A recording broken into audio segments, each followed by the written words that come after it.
अस्सलामुअलैकुम। CS201 के इस अहम हिस्से में खुशामदीद कहते हैं। अगले कुछ मिनटों में हम लेक्चर्स 20 से 45 तक के जो भी ज़रूरी कॉन्सेप्ट्स हैं ना, उन सबको तेज़ी से कवर करेंगे ताकि इम्तिहान की तैयारी एकदम पक्की हो जाए। तो चलें फिर शुरू करते हैं। अच्छा, तो अब तक वेरिएबल्स, लूप्स और फंक्शंस जैसी बुनियादी चीज़ें तो सबको समझ आ ही गई होंगी, लेकिन असल चैलेंज तब शुरू होता है जब हम बड़े, असली दुनिया के लिए प्रोग्राम बनाते हैं। तो सवाल यह है कि इतनी सारी पेचीदगी को संभालें कैसे?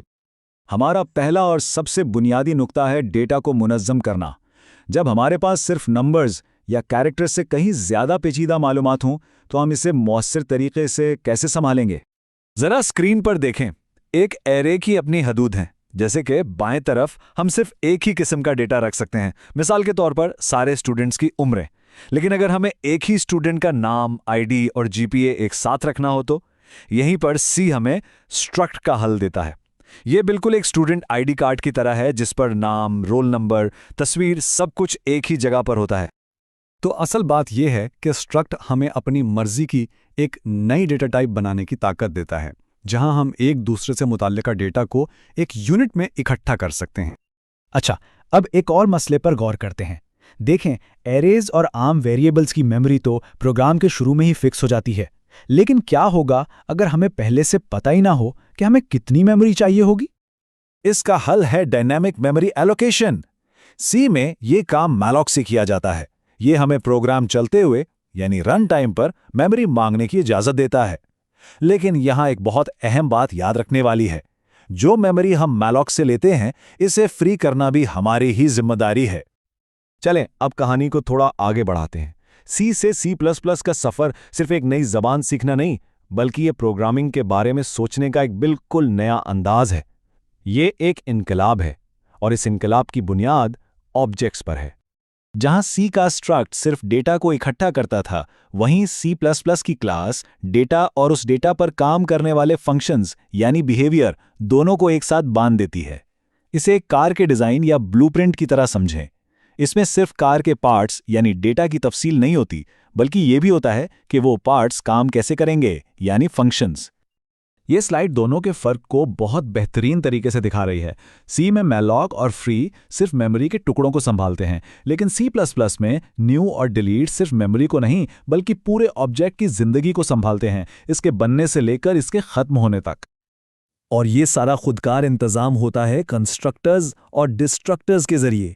जब भी कोई ऑब्जेक्ट बनता है, कंस्ट्रक्टर खुद ब खुद चलकर उसे सही तरीके से तैयार करता है, और जब ऑब्जेक्ट का काम खत्म हो जाता है तो डिस्ट्रक्टर इस बात को यकीनी बनाता है कि उसने जो भी मेमोरी या वसाइल इस्तेमाल किए थे वो सब साफ हो जाएं। चलें अब हम अपने आखिरी सुतून पर आते हैं।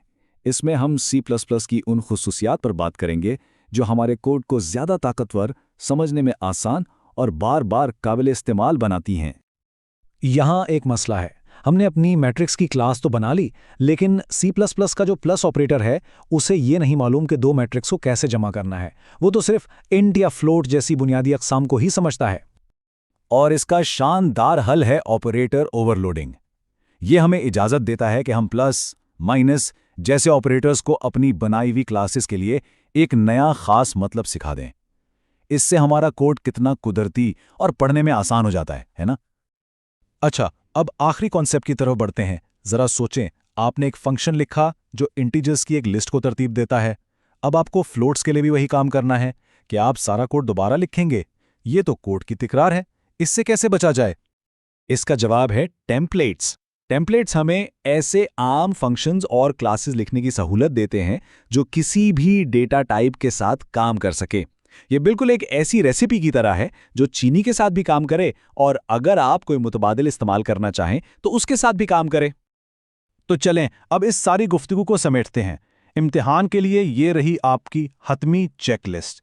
ये वो सबसे अहम कॉन्सेप्ट्स हैं जिन पर लेक्चर्स 20 से 45 में खास तवज्जो देनी है। तो जल्दी से दोहराते हैं।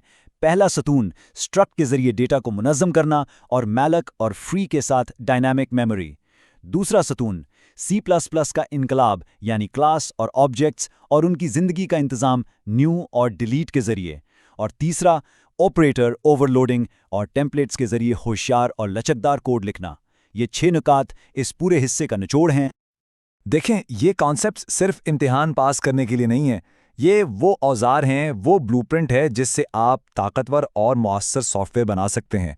तो अब सवाल ये है कि इस इल्म के साथ आप क्या तामीर करेंगे।